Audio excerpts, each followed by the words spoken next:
Celia. Makes us sound good, eh, girl? Yeah, there we go.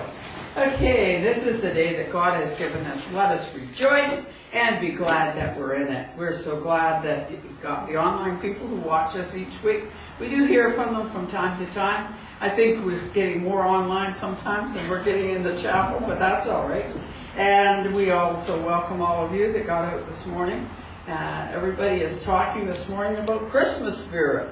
We have the Christmas spirit already. And so this is really wonderful.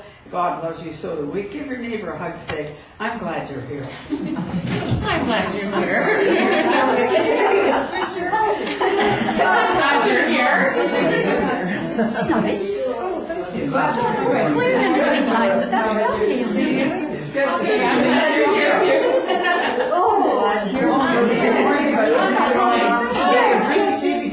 Hugs are good. Okay, one more hug. One more. Oh, that feels so good. That feels so good. Oh my goodness.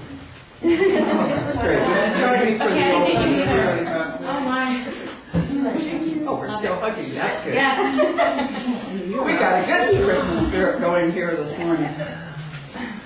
Okay, join me for the opening prayer, please. Heavenly Father, we're so thankful that we can join together on Sunday morning, open up our hearts, our minds, and our hands, and receive that love from the source, allowing it to come through us so that we be filled with joy and take that to each person that we meet throughout the week. Amen. Okay, everybody be seated. Wow.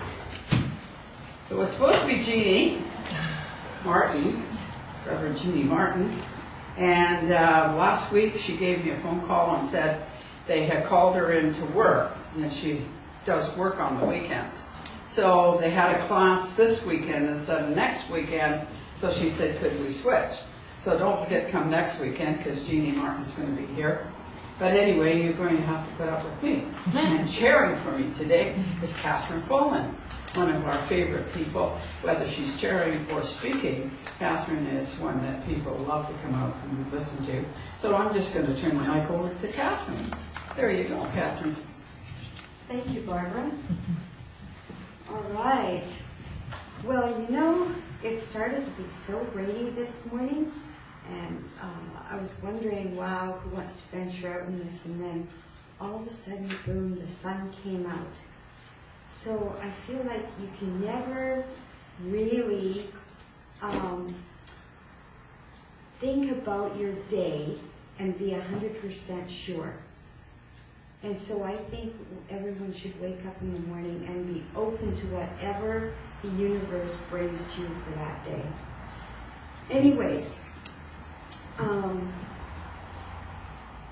I think we should go on to our second song, but I would like to thank Celia, first of all, for being here. And thank you so much for all the times that you've come, Celia. Oh, my pleasure. And I hope you enjoy your playing as much as we do. Of course. You enjoy playing the piano, of course. So, okay, so our second song is number 25. 35. 35. That figures.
things change, Barbara. Yes, they do. They do. And we are all open to change, right?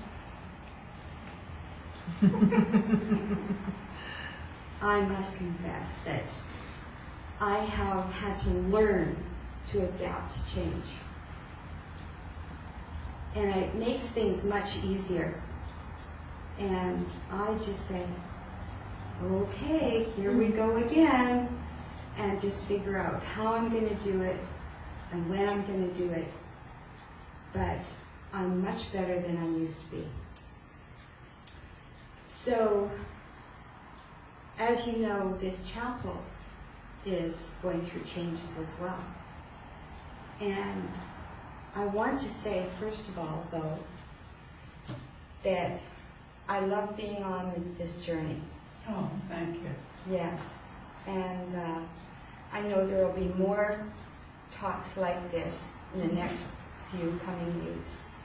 But today, Barbara is going to talk about what she has learned on her journey of 60 years. You can't do that in this time that we have, Barbara.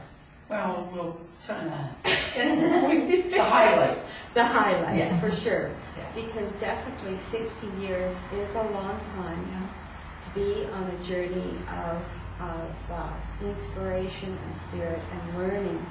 Do we ever stop learning? No. No, we don't. And so I'm not going to take up any more time, but Barbara's going to give us a little bit of the flavor of her 60 years that she has served. And with that, I'll hand the mic over to Barbara. Great, thank you.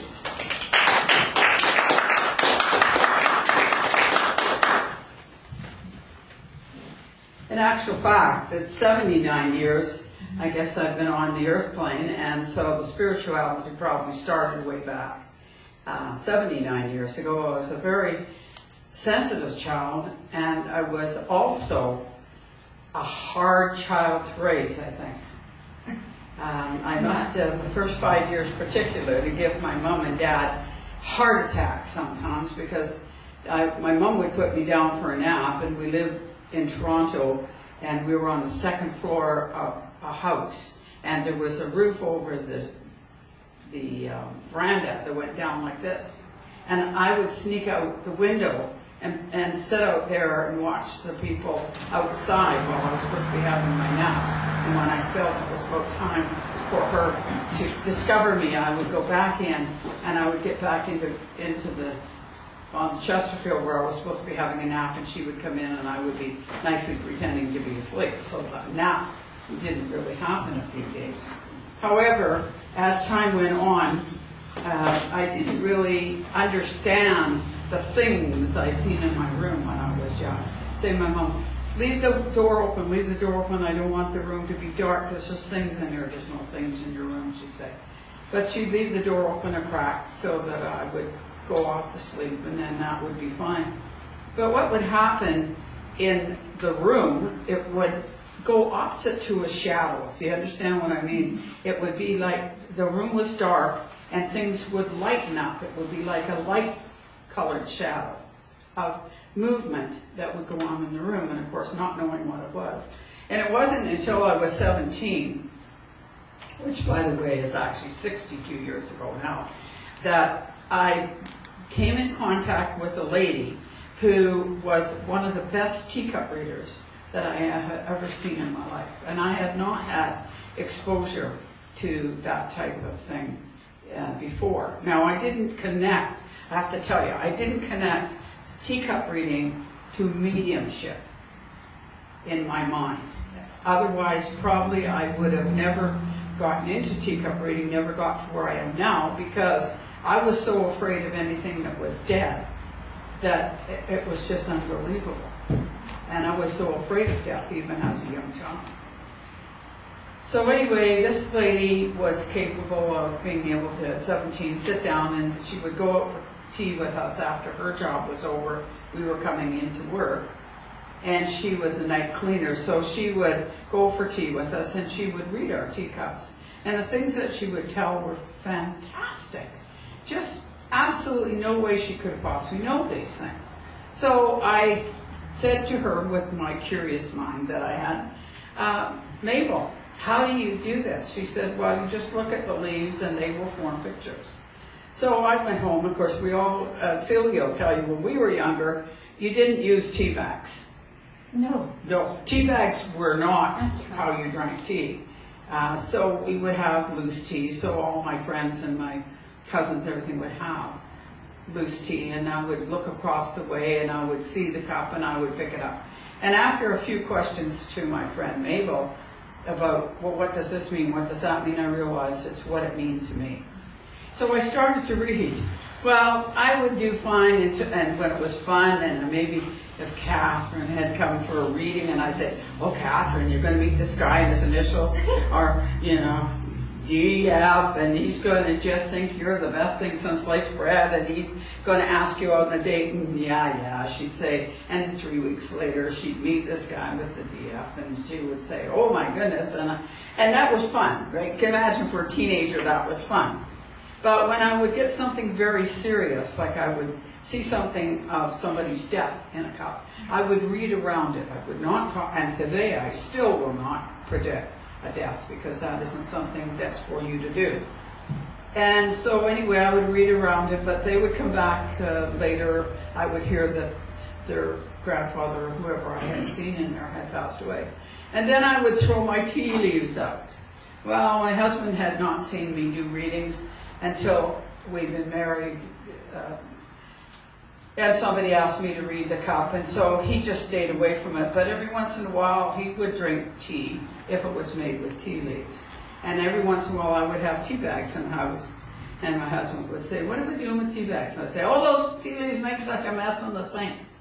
Well, he particularly paid attention that every once in a while, I would go back to the tea leaves, and then I'd be back to tea bags, and it would usually correlate with doing a reading for somebody.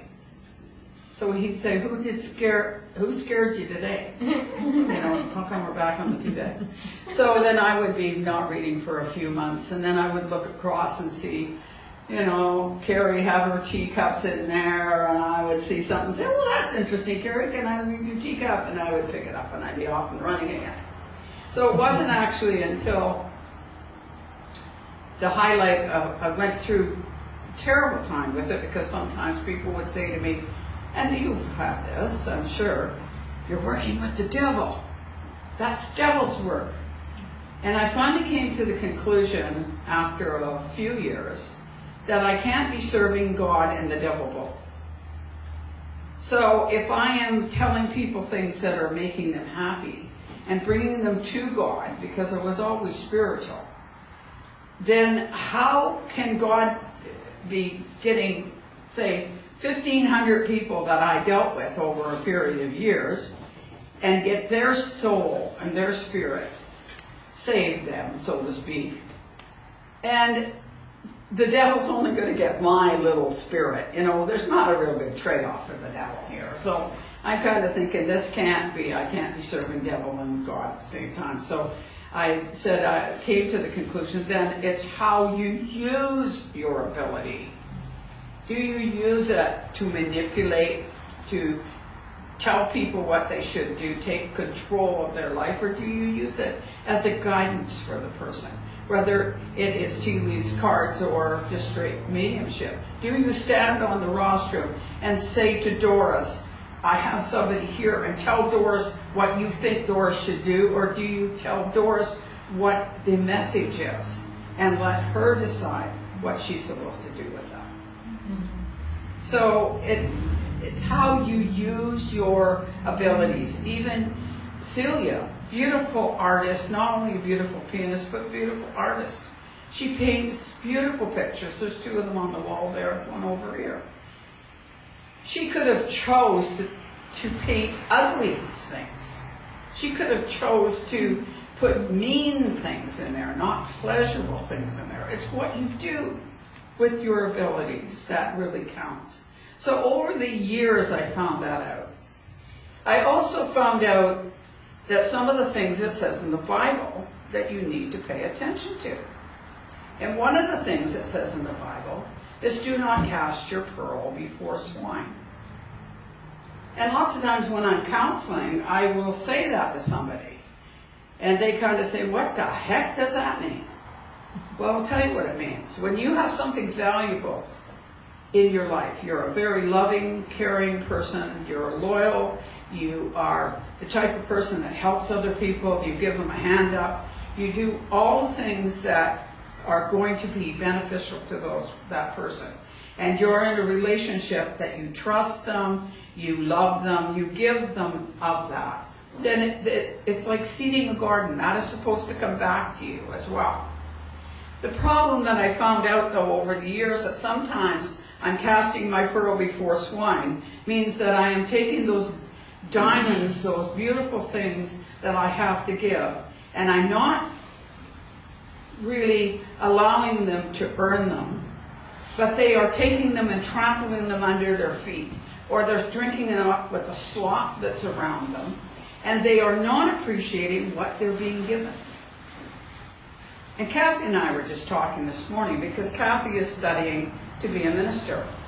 And one of the things that I was talking to her about that I learned over the years is that I can't withdraw my loving, good support for everybody else because somebody trampled what I gave them under their feet. And Kathy says, well, sometimes when you go through something, Barb, she said, something personally, she'd gone through it, she's gone through it a couple of times. She said, it makes it easier now, I can just float through it. If it happens, I just say, well, it's going to be as it's supposed to be and go on. I said, and that's exactly what you have to do. Although it takes the heart out of you at the moment, you have to be able to learn to be able to say that I will still give of my good things to those who appreciate it. But I will not allow myself to be a doormat. I will not lay down on the floor and allow people to walk on me. I will not allow them to take my good nature and use that good nature, because what I'm doing then is casting the pearls before swine. Mm-hmm. So people talk about unconditional love. I learned something about unconditional love over 60 years.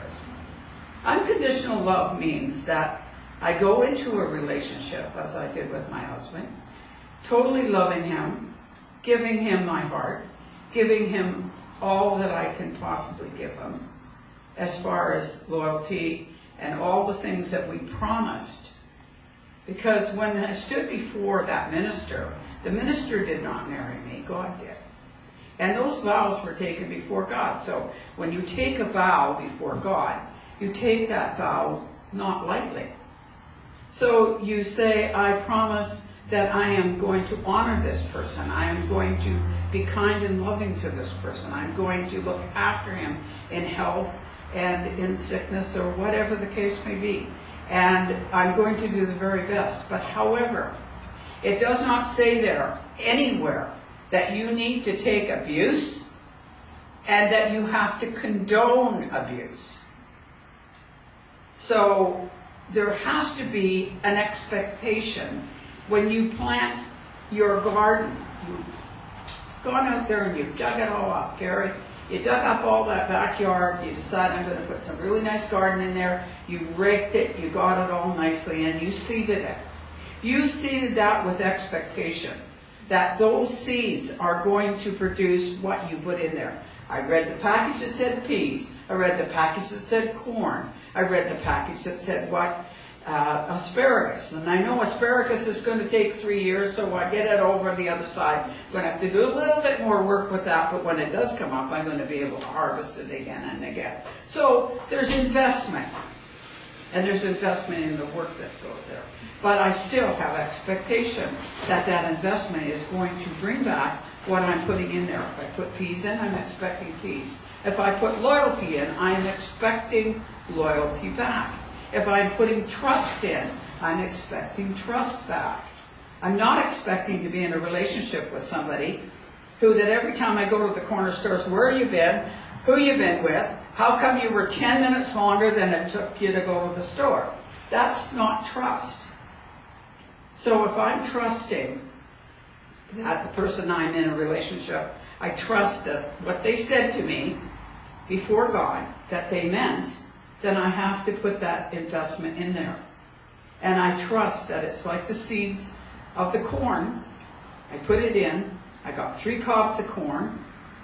I got 18 kernels, 1,800 kernels on 3 cobs. There's 600 kernels of corn on every cob of corn. Did you know that? Count them sometime. There's around between 500 and 600 kernels of corn on every cob. So when you talk about natural law, which is what I learned about, natural law prevails in everything that you do. So if you seed something physically in the ground, you seed corn, you're going to get 3 cobs of corn. That 3 cobs is going to be 1,800 yield back for what you put in. If I put love and trust in my relationship, and however, do not be a doormat, do not throw my pearl before swine, have expectation, as I do with the corn seed, that I am going to have expectation that you are a wonderful husband who is going to treat me with love and respect that I gave you. That goes on any relationship. Any relationship, a working relationship, when you're working for someone, when you are giving yourself in that relationship, then the reward should be coming back. If it's not coming back, then you move on from that relationship. If you are not getting back the appreciation. Now, to some degree, appreciation in the business place is a check. So as long as they're giving you a paycheck, they're appreciating it to some degree.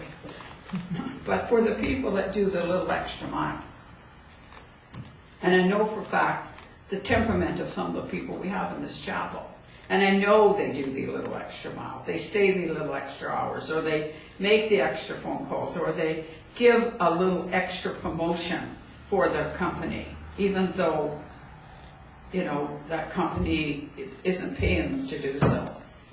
That is what they're doing. They may not get anything more than the paycheck back from that. And if you're dissatisfied with the job, you can move on to another job. And you do not need to be emotionally attached to a job. But when you're emotionally attached, that is when it really becomes difficult. If you are investing in a relationship, and for any of you that haven't seen this, go to Trent Shelton, it's with a T, YouTube, Breaking Your Own Heart. And he has things on single women, all kinds of things. But one of the things that he says in there that I really paid attention to, because I was allowing my own heart to be broken not too long ago. And somebody happened to send it to me. I think that's goddessence, don't you? I think that's goddessence. Somebody knew I needed that. I'd never heard of this young man. And in there he said, why would you go back in a relationship that is not treating you well and think it'll be any different? So if you've been in a relationship where you've been abused and mistreated, why would you desire to go back into that relationship and be treated the same way? So if that is a continuing thing, you need to break that chain. I'm not saying that you need to leave the relationship, but you need to, first of all, not allow the abuse. And secondly, if that doesn't work, then you maybe do have to step back from it. And I have many people come in the counseling room and they can be very much in love with somebody. I don't know if they're in love with their potential, is what he said. You're in love with their potential. And sometimes we're in love with their potential. You know, I'm just going to stick here because he's got a potential of being a good guy. Or she's got a potential of being a good woman. And so I'm going to help her. I'm going to lay myself down like a doormat. And I'm going to be such a good partner, they're never going to want to leave me. Well, when you do that, you're basically teaching them how to treat you. And so this is something that I learned over the time. Spiritually, I have a spirit. I have a connection with that spirit to my soul. This spirit is experiencing Barbara Leonard's trip on this earth plane. That's the one I'm aware of right now. I'm experiencing that facet of my soul as a spirit experience, which was perfect before I came here. It came here to learn something, and so it's going through its thing. And it's going to go back into the perfection that it was, with all that knowledge to take back to the seat of the soul, so the seat of the soul learns it. So one of the things that you have to learn is don't keep putting your finger in the same pencil sharpener thinking that's making you a nice filing of your fingers or getting a nice pointed look to your nails, because it bites your finger. So you do an emotional pencil sharpener. And I did say this to Kathy this morning. I know that just last week that I listened again to this young man, and it hit me right square in the middle of my forehead that the reason I went through what I just went through is because I didn't learn it the first time. So if you go through the same thing again, you didn't learn something the first time. So learn it this time, because it's very painful to keep putting your finger back in an emotional pencil sharpener and grinding on it. So the thing that I learned was that I needed to not cast my pearl before swine. Make people value what they are receiving. Make them value you. You are a creation of God. You are created here to have a dream that God has given you. You have a spirit that is saying, when is it my time? How many of you have had that? How many of you had a question come to yourself when you've been in a situation, when is it my time? Hello. Many times I've said, when is it my time? It's my time when I recognize that my spirit needs an expression. It needs its expression. It needs to follow the dream that God gave for me. I can assist all the people in the world. I can be the trunk of the tree with all the limbs going out and all of those people taking from the sap that's coming up from the roots of my tree. But if my tree isn't healthy, they are not going to be healthy. The fruit is not going to grow. So I need to take care of the tree. I need to take care that the tree is got good roots, it's got good soil, that it's drawing all that it needs from. So it's drawing it from the source. That I'm drawing from the source. Call it God. Call it Manitou. Call it, like my one friend says, maybe it is the cosmic McMuffin. Whatever that energy is, call it as you will. I say God because that's the pathway that I came up. So allow that energy to fill your tree with the sap that will feed all of those branches that will produce all of the fruit. And if you look at nature, and there is one part of the tree that is not producing properly, it's dying in it, no matter what you're feeding in from the trunk of the tree, and it's literally just sucking it up and not going anywhere. They come and prune that off. So sometimes we have to have pruning in our garden. Sometimes we have to have weeding in our garden. And sometimes when we prune and we weed, unfortunately it is people or events that we counted on. And Katherine talked about change. Change is hard for everybody. But you know what? Sometimes change opens the door to something that wouldn't have been able to happen had you stayed in the old place. Why do we stay in the old place? Because we have fear.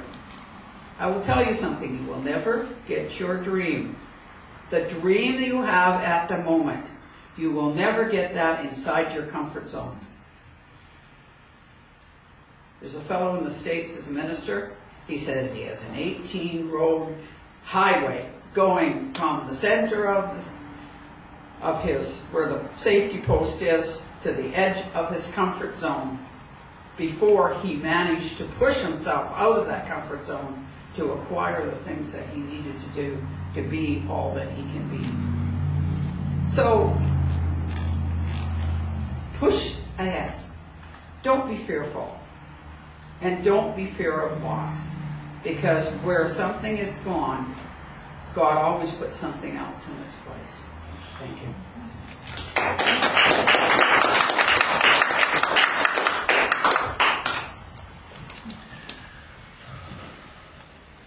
Okay, thank you, Barbara.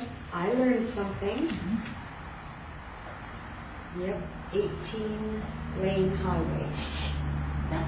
You bet. Me too. I'm not sure if mine's not 36. That's right. 36-lane highway.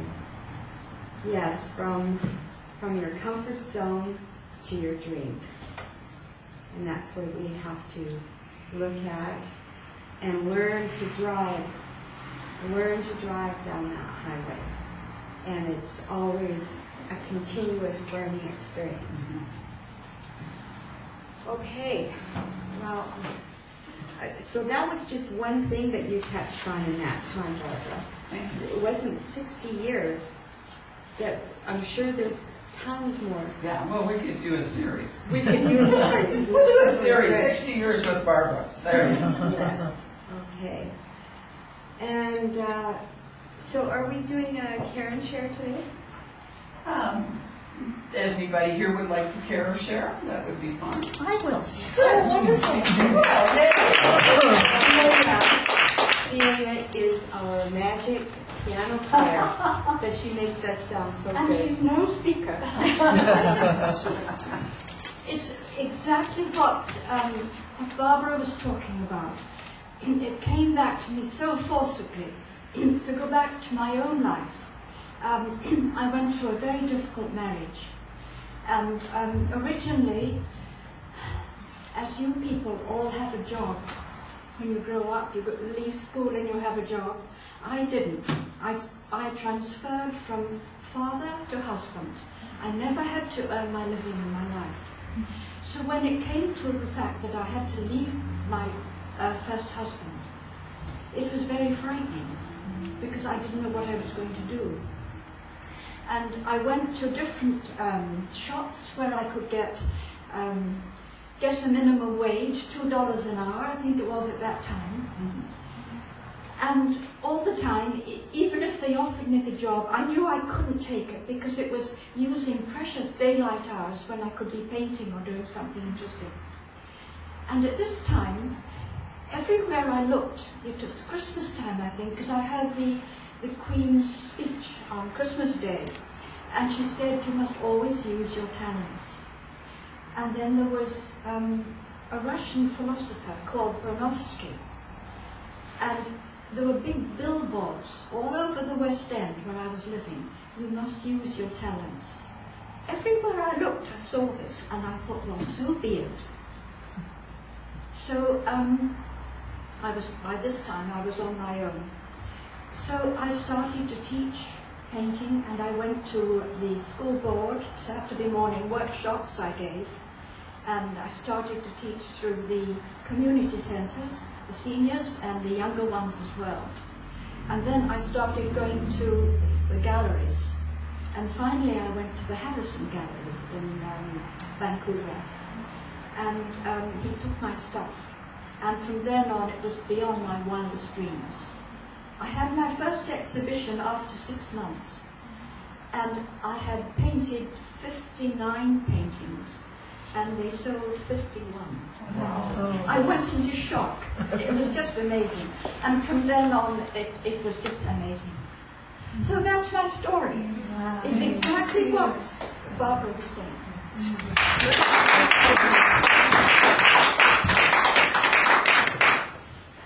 Thank you, Celia. Thank you for sharing that. Yes. That was spontaneous. That's the best way, spontaneous. And that's what I'm trying to bring more into my life. Yes. Yes, and we'll see what happens when that transpires. Okay. All right. Next, we will have our healing meditation. Anyone wanting healing, you can take your chair at the back, and we have healing facilitators here today.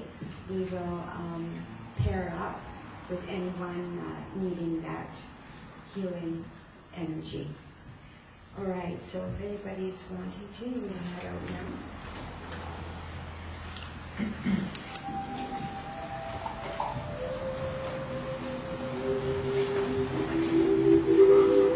Find a comfortable position and take your thoughts inward and upward to a little spot in the universe where God resides and healing begins.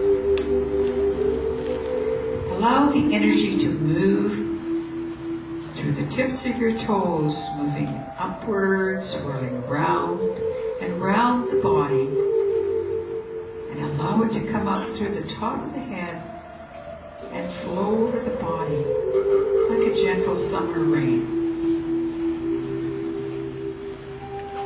As you breathe in again, feel the energy bringing alive all the cells in the body that work together with all of the organs. And allow those organs to be like a wonderful symphony concert orchestra that play their instruments independently, but they play with such harmony and such rhythm that they are working for the whole beauty of the piece they are playing. And as you breathe the energy in and revitalize all of the energies in the body, in the cells, in the organs, know that you are doing that to bring healing to the whole. And as the energy comes in again through the tips of the toes, allow it to expand into the mind.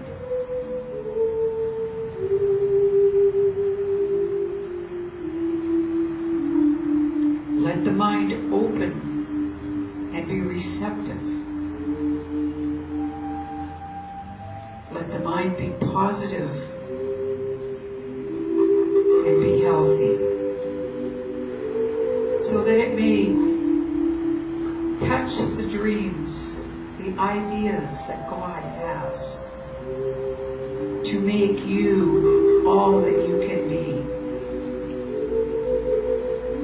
Allow those dreams, those thoughts, those energies to come through the mind to healthy growth, so that they will grow and produce the dream that God has for you.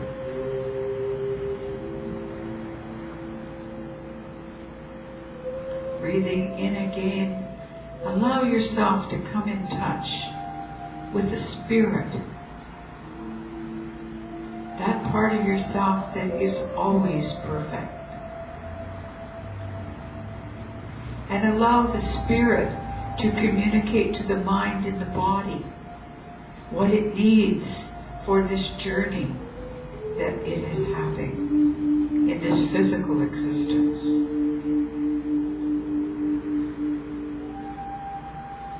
And as you have healed your own self, body, mind, and spirit, be like a pebble in a great pond of energy, and allow your energy to move forward and ripple outward, and let it touch each member in the room. And joining together, allowing the energy to draw through everyone to facilitate the healing.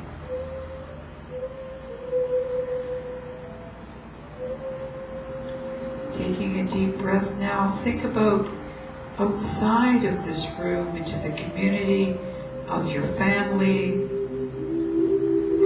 the community around you, of your teachers and your leaders, and allow that energy to ripple out and touch all of them.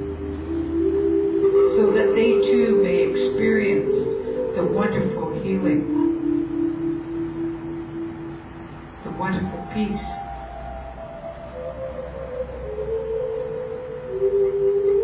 Allow that energy now to go forward into the world and not only touch the world's leaders, but to touch the animals, the vegetation, the waters, the atmosphere, so that they may be healed. And let us be thankful to the animals and the vegetation and the minerals that give of themselves and serve us so greatly and feed us so well.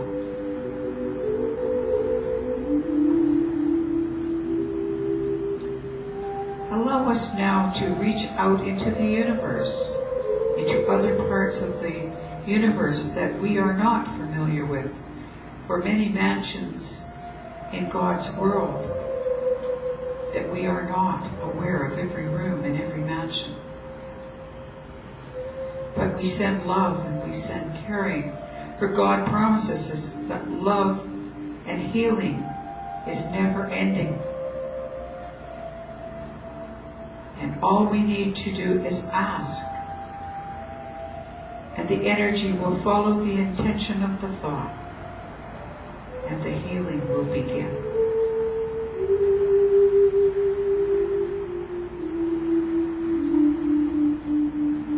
Now as we circle back to the seat of the soul,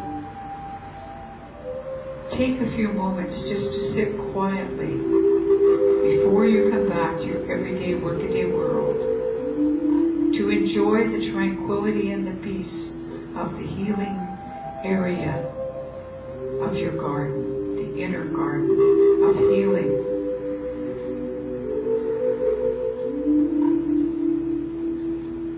And know that you may visit here at any time, and God has promised the love and the healing is never ending. So open your hearts, your mind and your hand.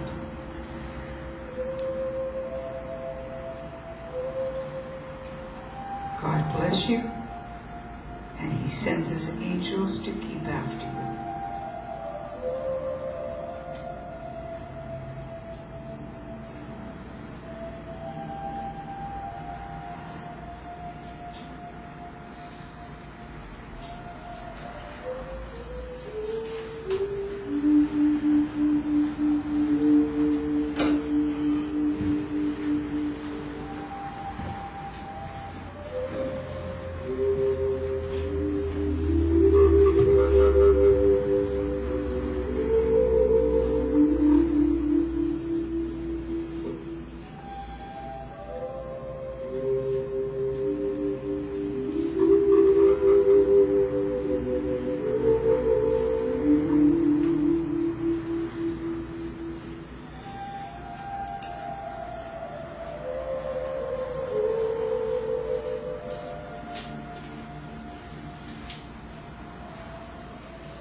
I'd like to thank the healing facilitators both on this side and the other side.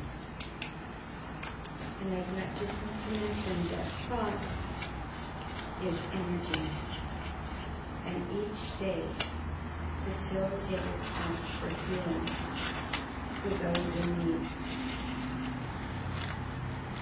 So let all your thoughts be full of healing energy for yourself and everyone else.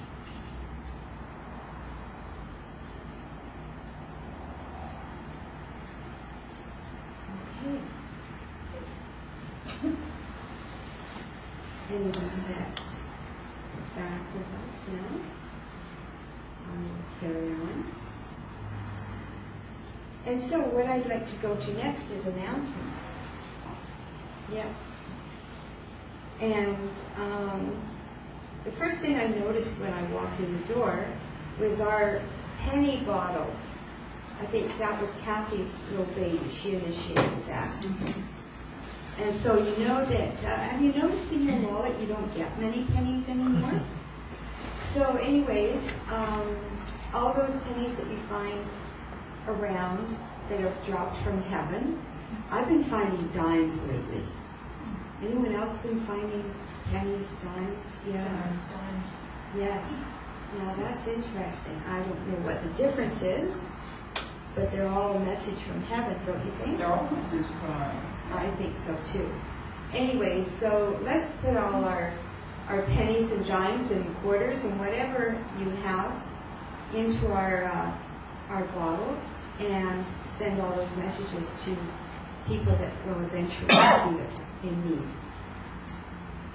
Okay.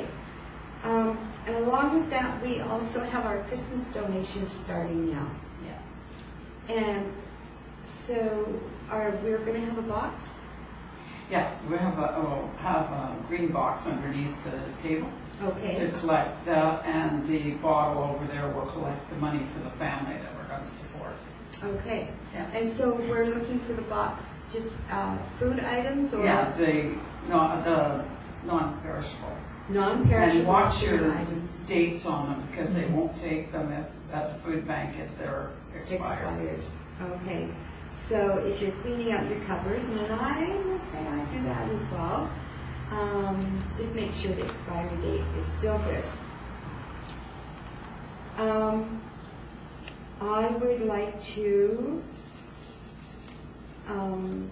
ask anyone if there's a birthday or anniversary today. My son and his girlfriend's birthday was on Friday. Your what? My son and his girlfriend. Oh, yes, that's right. I saw your messages now. Yeah. My sister. There's the time. Oh, right.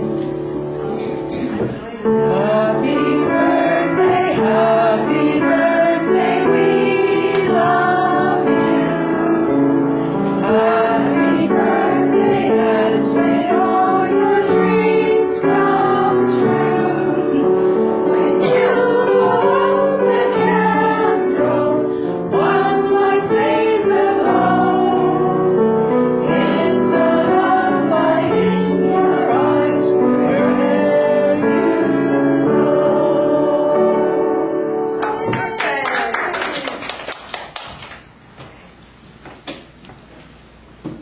Okay. People. Yes. We do have new people. Yeah. Yes. And could you put your hand up if you're a new people today? Sorta, Star, and A little bit choosier ones before. once before. Okay. Mona. You're new to me. And Roberta. New to Kath. Roberta? I'm new to Sundays. I'm not new to Thursdays. Yes. Right. Okay. And there's a cake. There's Kath cake. says the icing's good. The cake's She got some on her finger. Tea is conversation and some yummy cake. Kath, did you make that? No, Barbara did. Oh, Barbara. And the did. frosting's And she homemade. said the icing's good. Yay. Yeah. All right. Okay. And just one last thing is we are still taking membership. Yes. And it's $20 a one-time only, and it gives you all the benefits of participating in the working process of the church in voting on things and attending AGM, those kinds of things. Okay? So if you are open to that, it's still ongoing. And of course, most of you know by now, but I will mention it again. Starting in the new year, we are moving. The chapel is moving location, and it will be at a new address on King George Highway at the Kalmar restaurant. We have a meeting room reserved for us over there, and we will carry on as usual, but we have a time change. Now this is where we're talking about changes. No more 11, so you can sleep in a little bit, Doris. Fantastic. And it's going to be at 2:30, correct, Barbara? 2:30 in the afternoon. Okay. So, Actually, starting... the first church that I went to, Spiritualist Church, that's when they had theirs, and they had quite a crowd. Yes, Yeah. yes. Well, yes. I'm going to say something, but I'm not going to. Yes, so 2:30 works for a lot more people sometimes. And that'll be starting January 5th. So our last service here is December 22nd. Right, okay. And that'll be a nice one, so mark that on your calendar. It's the candlelight service, right? Awesome. And we're already in the Christmas spirit. Well, that's just be the icing on the cake. And it's going to be a big potluck after. A big potluck after. Yeah, they're always the best. Okay, and who's speaking next week? Jeannie. Jeannie is going to be here next week. So all of you who expected to see her today, you'll have to make a reservation for next Sunday to see her. She will definitely be here. Awesome speaker. Yes, she certainly is. We're coming out for it. Okay, and I think that's all the news, unless you have something to add. That's good. That's good. Anybody else got something they like? What kind of events are going on right now? We still have... We aren't doing any through the week because of the fact that the darker it gets, the less people we get out. Yes, it's winter time. Yeah, It's so dark around 5 I think o'clock. once we get the change in January, we'll start doing some Saturday functions. And then, like, for instance, if you want to teach a class on Okay. a Saturday, we'll get you to teach a class on a Saturday. Awesome. Yeah. I'll keep that in mind, for Yeah. sure. Okay, so we will still be carrying on, just in a little bit different format. Okay, and so now it's time for our free will offering and tithes, and we will still be singing our familiar song, number 21, Garden of Life, for those who don't know.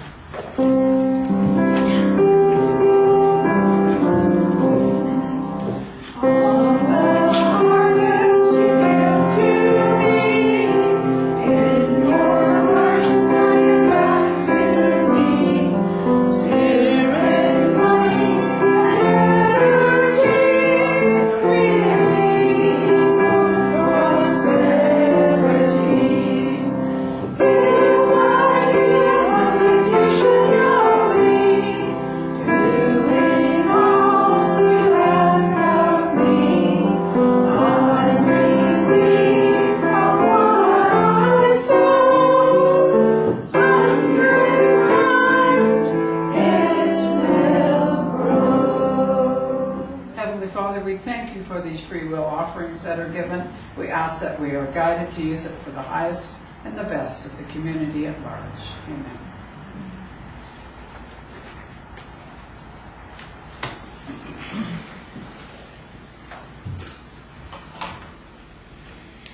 Okay, so the next section is what sets us apart from normal church services.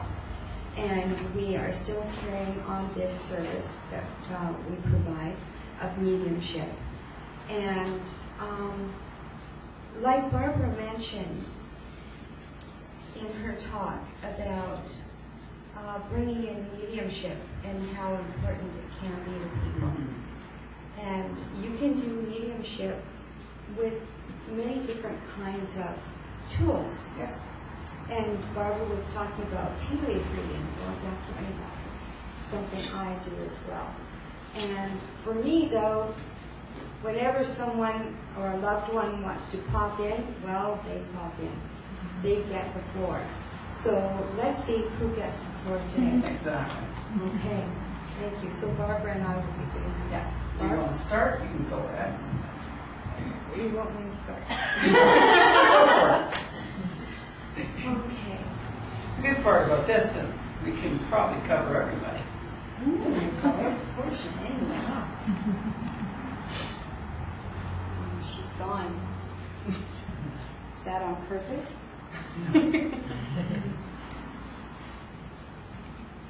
Now, we should say if they don't want one, we can say no, can't we? Absolutely.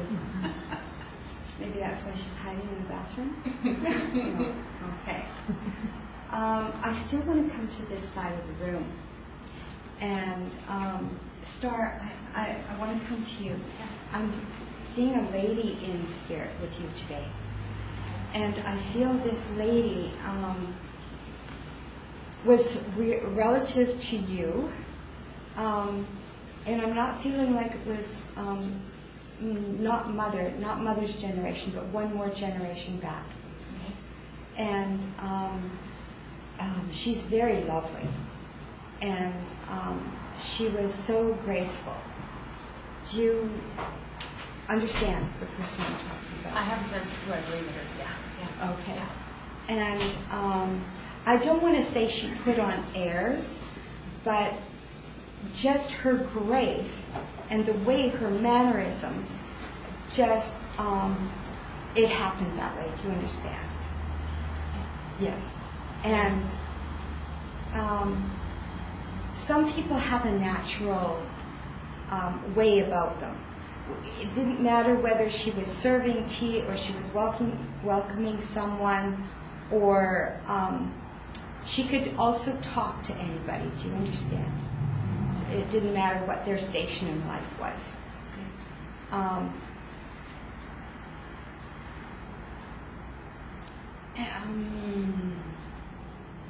Was this grandmother to you?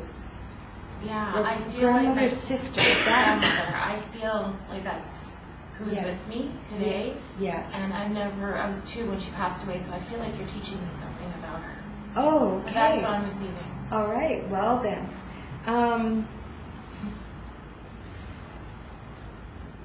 Or I feel like she's teaching me something about her.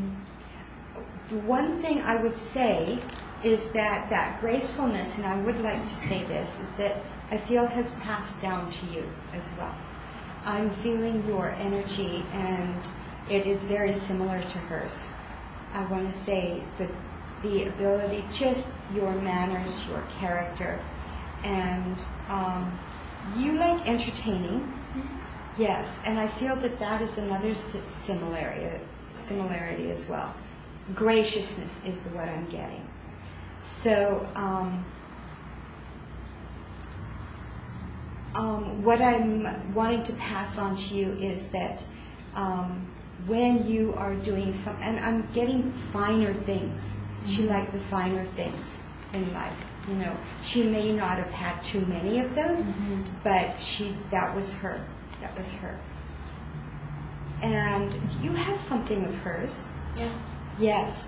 And so when you are looking at, observing, or using, you should bring it out more. Do you understand this? Okay. And then she is with you at that time. And just think of her when you are holding or observing that item. Okay? Is it at China? I'm thinking of her urn with her ashes. Like it's. Oh, okay. I don't have it right now, so now I'm feeling like I need to. Oh, get it again. yes. Yeah, it's with my mom right now. Okay. Which would really bring her close to you, but I want to go with something else. I'm getting that it's something that she had. Do you understand this? Okay, I'm not pinpointing it, but I'm trying to think what I have. Like Okay. I'm going to Yes. take that and I'm going to think about it because I'm sure Okay. that there is Awesome. something that's just not coming to me right now. That's okay. So look for that at home. Okay. And just what I said, when you're around it, looking at it, touching it, bring it out so that it's accessible.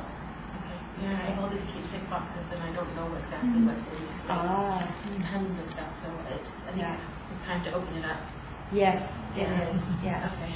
And you may find a lot of treasures that will mean more to you now than they did before, Okay. and connect you closer with her.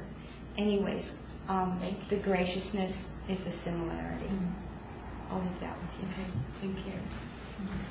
Thank you. I want to come to you two girls, okay? Just as we were just starting to do mediumship, as you were walking out from the hallway here, my diamond seemed to sparkle more than normal. So it says to me that